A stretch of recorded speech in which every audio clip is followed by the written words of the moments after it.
le même vin en fait.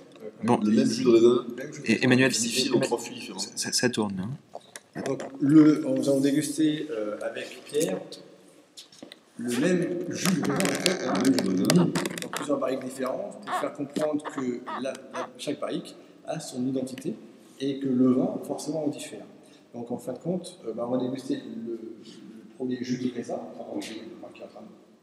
Le vin équivalent du cubain. Donc on est sur des barriques gouttes, alliées, chauffe moyen plus. Chauffe moyenne plus, la chauffe utilisée ici, il y a 3 tonneliers différents. La chauffe est la même. La chauffe est la même, l'origine des bois est la même. Là on voit vraiment la marque du tonnelier. Donc, ici.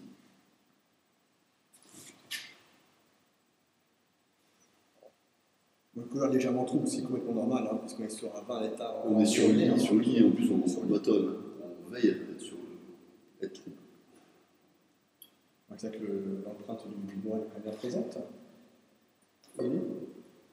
C'est la banane, hein, c'est la banane un peu verte. Banane, presque une banane flambée des fois. Petite pointe de rhum. Donc le bois est marqué. C'est-à-dire qu'on est au milieu de la première phase du vin. C'est-à-dire le vin se charge en bois sur 4-5 mois. Et ensuite, le bois s'intègre. C'est-à-dire que la perception en bois fait vraiment... Mais c'est quand même gourmand parce qu'en plus, il y a une belle fraîcheur, une acidité, c'est légèrement perlant. C'est intéressant de déguster les vins dans les fûts. Dans les fûts, ils ont vraiment des identités très spécifiques. On a un deuxième fût, justement, à déguster.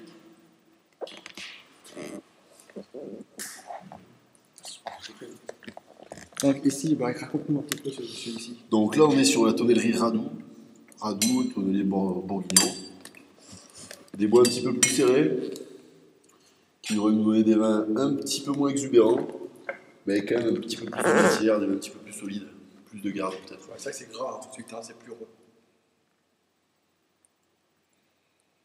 Donc là, tout de suite, c'est moins expressif au nez.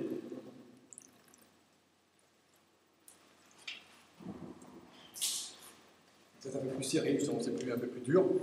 C'est un peu plus, moins expressif. Hein, Ouais, c'est un petit peu moins expressif, mais qui vont sûrement se réouvrir plus tard pour vraiment révéler leur potentiel d'ici 1 an, voire peut-être 2-3 ans de bouteille. C'est vrai que Pierre, il est quand même grand.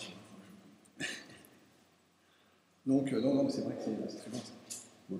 C'est étonnant, hein, le même jus. Le même jus de raisin avec des vins totalement différents. Et le troisième maintenant, on va Donc, le troisième. la pipette. Voilà. Donc là, quelque chose encore totalement différent. On est sur du François Frère. Toujours bois de l'Allier, chauffe moyen plus. Même chauffe, le même bois, enfin l'origine. La même origine de bois. Même origine de bois. Et 3 tonneliers différents. Voilà, donc là c'est François Frère, encore un tonnelier bourguignon. Et là ça va nous faire encore un vin totalement différent.